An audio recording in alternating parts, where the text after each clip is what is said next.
जय हिंद, वंदे मातरम। दोस्तों, कुंदन एकेडमी के हिंदी ज्ञान यूट्यूब चैनल में आपका स्वागत है। दोस्तों, आज हम मध्य प्रदेश का गठन पढ़ने जा रहे हैं। सबसे पहले हम नामकरण देखेंगे, तो चलिए शुरू करते हैं। मध्य प्रदेश अपने नाम को चरितार्थ करता है। देश के मध्य में होने के कारण पंडित जवाहरलाल नेहरू ने मध्य प्रदेश नाम दिया। दोस्तों, ये एमपीपीएससी में भी क्वेश्चन पूछा जा चुका है कि मध्य प्रदेश का नामकरण किसने किया था, तो पंडित जवाहरलाल नेहरू ने देश के मध्य में होने के कारण मध्य प्रदेश नाम दिया। इसके कई अन्य नाम भी हैं, कई अन्य नामों से भी जाना जाता है। चलिए एक नज़र में देखते हैं और इनके बारे में भी चर्चाएं करते हैं कि किन किन नामों से जाना जाता है। तो पहला नाम यहाँ दिया है, देखेंगे। मध्य प्रदेश को हृदय प्रदेश के नाम से जाना जाता है। ध्यान रखेंगे, हृदय प्रदेश, क्योंकि भारत के मध्य में है इसलिए इसको भारत का हार्ट कहा जाता है, हृदय प्रदेश के रूप में जाना जाता है। फिर देखिएगा दूसरा है लघु भारत।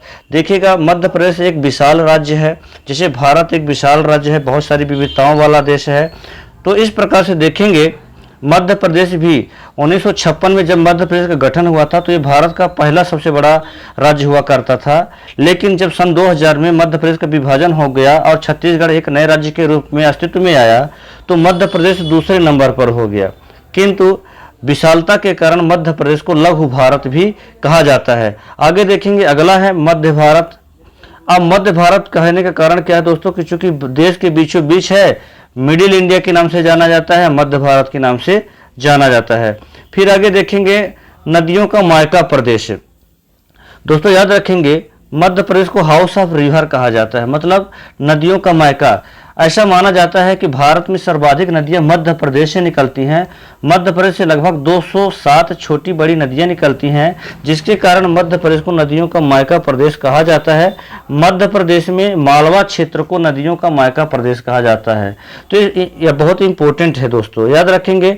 फिर आगे देखेंगे अगली विशेषता के रूप में क्या नामकरण किया गया है, तो सोया राज्य।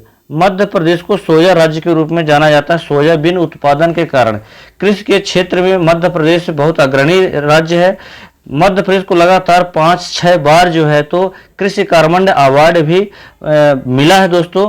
तो यह कृषि की दृष्टि से कहा जाए तो सोयाबीन का सर्वाधिक उत्पादक राज्य है, इसलिए इसको सोया राज्य के नाम से भी जाना जाता है।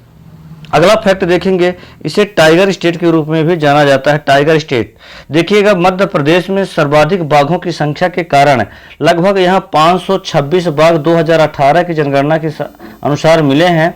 बाघ जनगणना 2018 के अनुसार 526 बाघों के साथ मध्य प्रदेश प्रथम स्थान पर है। 524 बाघों के साथ मध्य प्रदेश कर्नाटक जो है तो दूसरे स्थान पर है। इस कारण से देखेंगे चूंकि पहला स्थान मध्य प्रदेश का आता है, इसे टाइगर स्टेट का दर्जा प्रदान किया गया है। याद रखेंगे दोस्तों, भारत का 35% बाघ अकेले मध्य प्रदेश में पाए जाते हैं। भारत में लगभग 2967 बाघ पाए जाते हैं, जिसमें से 526 बाघ मध्य प्रदेश में पाए जाते हैं। तो बहुत ही महत्वपूर्ण है।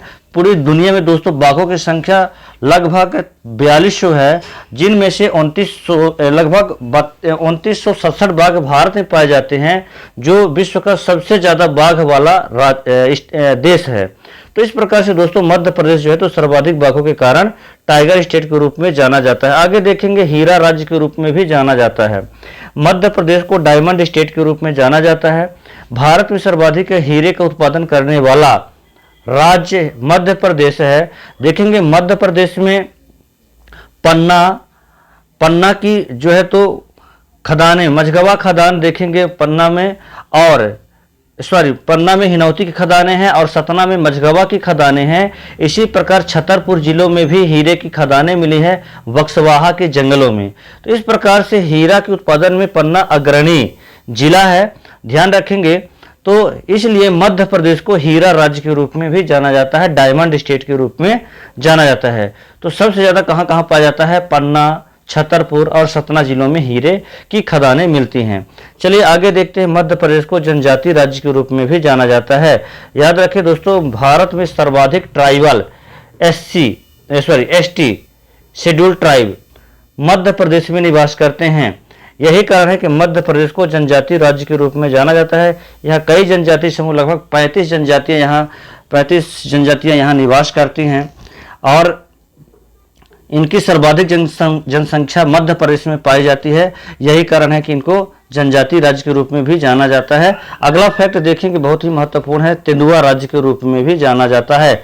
लेपर्ड स्टेट, देखिएगा 2018 में जब बाघों की जनगणना की गई थी तो जब कैमरा लगाए गए थे तो उनके द्वारा तेंदुआ की भी गिनती की जा सकी है, जिसके कारण जो है तो सर्वाधिक मध्य प्रदेश में सबसे ज़्यादा, भारत में सर्वाधिक तेंदुआ जो है मध्य प्रदेश में पाए जाते हैं। इस कारण से मध्य प्रदेश को लेपर्ड स्टेट के रूप में भी जाना जाता है, तेंदुआ राज्य के रूप में भी जाना जाता है। तो दोस्तों इतना हम लोगों ने आज की क्लास में देखा है। अब देखिएगा जो मध्य प्रदेश का गठन की रूपरेखा है, कैसे अस्तित्व में आया है, ये मैं बताने जा रहा हूँ। तो दोस्तों मध्य प्रदेश के गठन को मुख्य रूप से 4 भागों में पढ़ा जा सकता है। तो यहाँ रूपरेखा मैं आपको बता रहा हूँ। पहला है 1947 से पूर्व की स्थिति।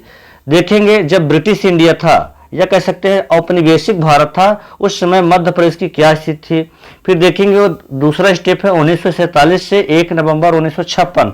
क्यों? क्योंकि जब देश स्वतंत्र हो जाता है तो फिर राज्यों की गठन की प्रक्रिया शुरू होती है और 1 नवंबर 1956 को मध्य प्रदेश का गठन होता है पहली बार, इसलिए यहाँ तक देखेंगे। और तीसरा स्टेप देखेंगे 1956 से 1 नवंबर सन 2000 तक।